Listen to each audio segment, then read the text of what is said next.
Hey guys, welcome to our channel. Today, I'm bringing you a 7-minute fat burning workout that you can do anywhere, no equipment needed. Perfect if you're busy, stuck at home, or just starting your fitness journey.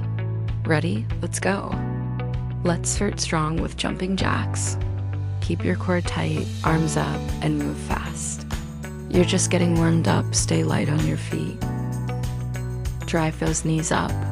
Pump your arms, move quick, and keep that energy high. Imagine you're sprinting in place, don't slow down.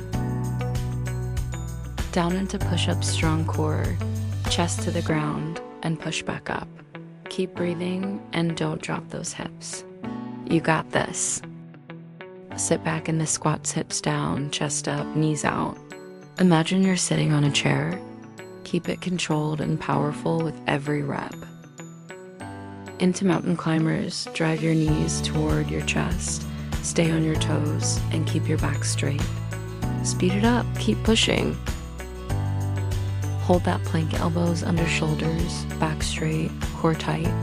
Don't drop your hips. Stay strong, just a few more seconds. Great job, you crushed this workout.